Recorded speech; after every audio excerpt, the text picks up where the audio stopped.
जो यूएसए के secretary of state हैं माइक पॉम्पेओ, उन्होंने बहुत ही ज़्यादा इंपॉर्टेंट स्टेटमेंट दी है रिसेंटली। इन्होंने ये कहा है कि यूएस अपनी मिलिट्री को शिफ्ट कर रहा है from Europe and other parts of the world, ताकि जो चाइनीज थ्रेट है टू इंडिया और साउथ ईस्ट एशिया, इसको ये फेस कर पाए। यहाँ पे आप देखेंगे इसका एक आर्टिकल है, डिस्कस करेंगे माइक पॉम्पेओ ने यहाँ पर कहा क्या है, इसका इम्पैक्ट क्या होगा in the long run, Asia के लिए इसका मतलब क्या है, बहुत कुछ आपको जानने को मिलेगा। So a lot to know, a lot to discuss as always, but before we begin, go to Google play store, download the study IQ education app, और यहाँ पे आप हमारा फ्लैगशिप यूपीएससी कोर्स परचेज कर सकते हैं, जिसके लिए EMI ऑप्शन भी अवेलेबल है। There'll be other places. I just talked about the threat from the Chinese Communist Party. So now threats to India, threats to Vietnam, threats to Malaysia, Indonesia, South China Sea challenges, the Philippines. We're going to make sure we're postured appropriately to counter the PLA. We think that's the challenge of our time, and we're going to make sure we have resources in place to do that. तो यहाँ पे आपने सुना Mike Pompeo क्या कह रहे थे। ये कह रहे हैं कि पीपल्स लिबरेशन आर्मी से आज के समय एक थ्रेट खड़ा हुआ है in front of India, Vietnam, Philippines, बाकी कंट्रीज का उन्होंने नाम दिया, फिर साउथ चाइना सी के बारे में बोला, और ये कह रहे हैं कि यूएस इन सब थ्रेट्स को देखते हुए अपनी मिलिट्री को शिफ्ट कर रहा है from Europe and other parts of the world. इन्होंने ये स्टेटमेंट क्यों दी? क्योंकि इनसे सवाल ये पूछा गया था कि इन रीसेंट टाइम्स यूएस ने डिसाइड किया है कि यूरोप से काफ़ी ये जो अपने सोल्जर्स हैं कम करेंगे। फॉर एग्जांपल, जर्मनी से ही यूएस ने कहा है कि ये 10,000 सोल्जर्स कम करेंगे, और इनमें से कुछ सोल्जर्स को ये शिफ्ट करेंगे इन पोलैंड, मगर जो मेजॉरिटी ऑफ सोल्जर्स यहाँ पे फ्री होंगे ये शिफ्ट किए जाएंगे इन द इंडो पैसिफिक रीजन। यहाँ पे आप देख पाएंगे द न्यूयॉर्क टाइम्स का आर्टिकल है, कुछ दिन पुराना आर्टिकल है, इसमें उन्होंने कवर किया था कि ट्रंप किस तरीके से प्लान कर रहे हैं कि यूएस के जो सोल्जर्स हैं फ्रॉम जर्मनी यहाँ से मूव करके इनको एशिया में शिफ्ट करें। और आप अगर माइक पॉम्पेओ की लैंग्वेज पे ध्यान दें तो इन्होंने कैटेगोरिकली यहाँ पर यह कहा है कि यूएस मिलिट्री को पोस्चर करना काफी इंपॉर्टेंट है अप्रोप्रिएटली, ताकि आज के समय जो हमारे समय चैलेंजेस हैं उसको हम फेस कर पाएं। मैं आपको ये बता दूं कि माइक पॉम्पेओ यूएस के सेक्रेटरी ऑफ स्टेट हैं, और इससे पहले ये यूएस आर्मी में ऑफिसर रह चुके हैं और डायरेक्टर रह चुके हैं of CIA, central intelligence agency. तो जो भी ये शब्द यूज करते हैं they are quite wisely chosen, और ये जो ब्रॉडर जियोपॉलिटिकल इम्प्लीकेशंस हैं एशिया में और पूरी दुनिया में काफ़ी अच्छे से समझते हैं ना। आज के समय आप अगर एशिया में देखो तो यूएस के पास काफ़ी रिसोर्सेज ऑलरेडी हैं। चाइना के आसपास यूएस के 50,000 से भी ज़्यादा सैनिक ऑलरेडी डिप्लॉयड हैं। फॉर एग्जांपल, यूएसए के सोल्जर्स आज के समय डिप्लॉयड हैं साउथ कोरिया में, जापान में, फिलीपींस में, ऑस्ट्रेलिया में। इवन यहाँ पर आपको एक टापू दिख नहीं रहा होगा, यहाँ पर एक बहुत ही छोटा सा आइलैंड है जिसका नाम है डिएगो गार्सिया। ये यूएस ने लीज पर लिया है फ्रॉम यूनाइटेड किंगडम, और यहाँ पर भी यूएस का बहुत ही इंपॉर्टेंट नेवी का बेस है और इनकी मिलिट्री भी यहाँ पे ऑपरेट करती है। तो ओवरऑल यूएसए ने काफ़ी हद तक घेर रखा है चाइना को। और हाँ, एक और यहाँ पे आप ऐड कर सकते हैं गुआम, एक बहुत ही छोटा यूएस का टापू है इस रीजन के आसपास जिसका नाम है गुआम। सो यूएस आप कह सकते हैं ऑलरेडी प्रॉपरली प्रिपेयर्ड हैं। कई कंट्रीज के साथ इनके डिफेंस पैक्ट है। डिफेंस पैक्ट मतलब कि एक कंट्री पे आप अटैक करते हैं तो मतलब आप यूएस पे अटैक कर रहे हैं। यूएस का आज के समय डिफेंस पैक्ट है विद जापान एंड फिलीपींस। सो आप कह सकते हैं कि बिल्कुल यूएस अभी के लिए प्रॉपरली प्रिपेयर्ड है, मगर यूएस जानता है कि चाइना जिस तरीके से अपनी मिलिट्री कैपेबिलिटीज बढ़ा रहा है, इनके एलाइज बढ़ रहे हैं। फॉर एग्जांपल नॉर्थ कोरिया है, कुछ और देश है इन द रीजन, तो उनको काउंटर करने के लिए यूएस को और ज़्यादा सोल्जर्स चाहिए होंगे in the future.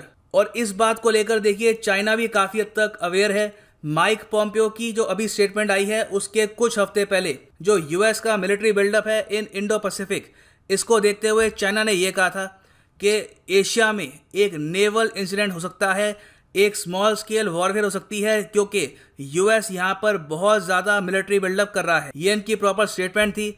The US military is deploying unprecedented. इससे पहले हमने कभी नहीं देखा कि यूएस ने इतनी सारी मिलिट्री इंडो पैसिफिक, जो बाय द वे चाइना कहता है एशिया पैसिफिक, यहाँ पर पोजीशन कर दी हो। और आप नंबर्स के हिसाब से देखो तो आज के समय 60% जो यूएस की नेवी है ये डिप्लॉयड है इन इंडो पैसिफिक रीजन। और इस इशू को लेकर चाइना ने रिसेंटली एक रिपोर्ट भी रिलीज करी थी जहां पर चाइना ने बताया था कि उनके हिसाब से यूएस की कितने शिप्स हैं इन द रीजन, कितने सोल्जर्स हैं और कितने एयरक्राफ्ट कैरियर रेगुलरली यहाँ पर पेट्रोलिंग कर रहे हैं।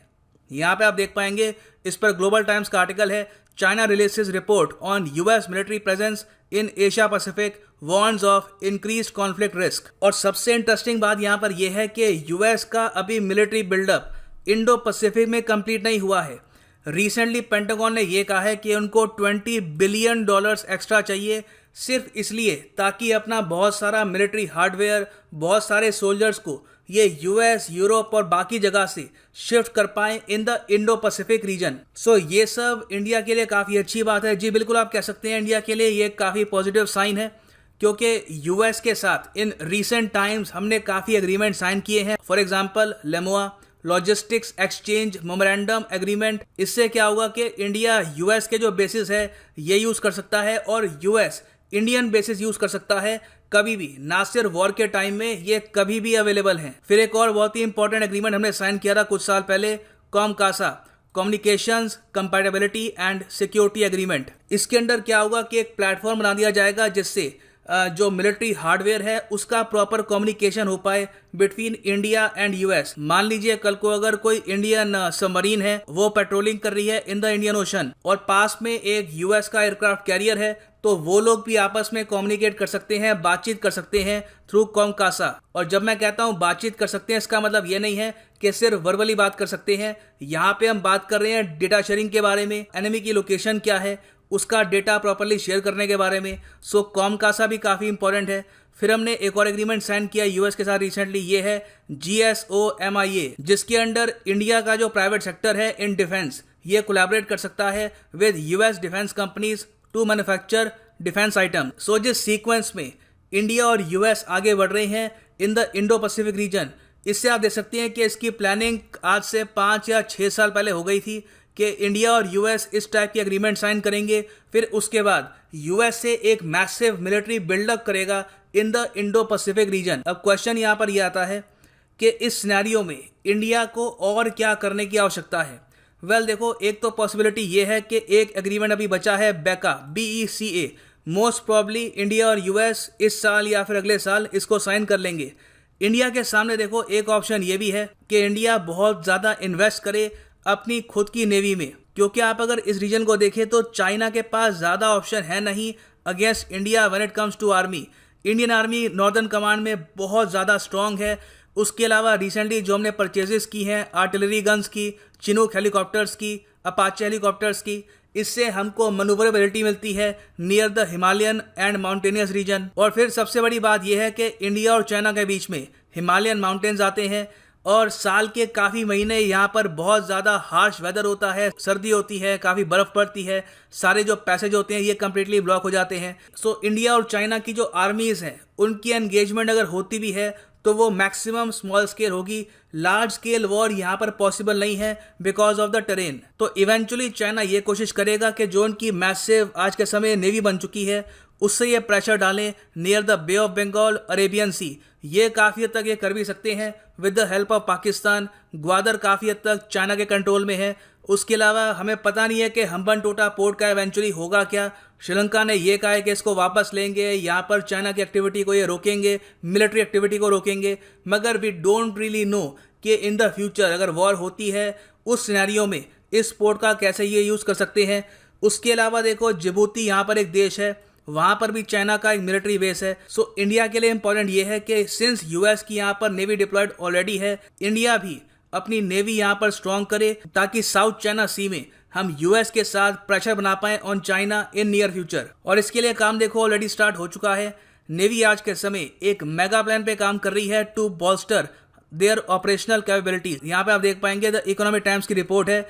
इन्होंने ये बताया कि नेवी प्लान कर रही है कि आने वाले सालों में इंडियन नेवी के पास टोटल 200 शिप्स होंगी, नेवी के खुद के 500 एयरक्राफ्ट होंगे, जिसमें से मोस्ट प्रॉब्ली बहुत सारे मेड इन इंडिया होंगे, तेजस के यहाँ पे काफ़ी वेरिएंट होंगे। 24 हमारे पास अटैक सबमरीन होगी जो चाइनीज सबमरीन से फिर भी काफ़ी कम है, मगर हमारे पास भी एक सिग्निफिकेंट पोर्शन होगा। और अभी के लिए अगर हम बात करें तो हमारे पास सिर्फ 132 शिप्स हैं, 220 एयरक्राफ्ट हैं और 15 सबमरीन्स हैं। तो आप देख सकते हैं कि अभी के लिए हमारे पास जो नंबर्स हैं उससे काफ़ी सिग्निफिकेंट अपग्रेड होगा, मगर तब भी चाइना से हम काफ़ी पीछे होंगे क्योंकि चाइना के पास टोटल सबमरीन्स 70 से भी ऊपर हैं और मैक्स नंबर हमारी सबमरीन्स का जाएगा to around 24 to 25 in near future. तो इसलिए इंडिया ने रिसेंट टाइम्स में सबमरीन हंटिंग शिप्स भी परचेज करी हैं, कुछ हेलीकॉप्टर्स भी परचेज किए हैं फॉर डिफेंस कैपेबिलिटीज। मगर फिर भी अगर एक एस्पेक्ट है जहां पर इंडिया चाइना से काफ़ी पीछे है, वो है नेवी। आई थिंक नेवी में अभी और इन्वेस्टमेंट्स करने की आवश्यकता है। यूएस की यहाँ पर प्रेजेंस बढ़ रही है, अच्छी बात है, मगर ओवरऑल हम यूएस पर कंप्लीटली डिपेंडेंट हो नहीं सकते। अगर यूएस की नेवी का हमको प्रॉपर बेनिफिट उठाना है तो उसके लिए इंपॉर्टेंट है कि इंडियन नेवी की भी यहाँ पर प्रेजेंस होनी चाहिए। So for the time being this is the end of this video. Thanks for listening and as always God bless you all.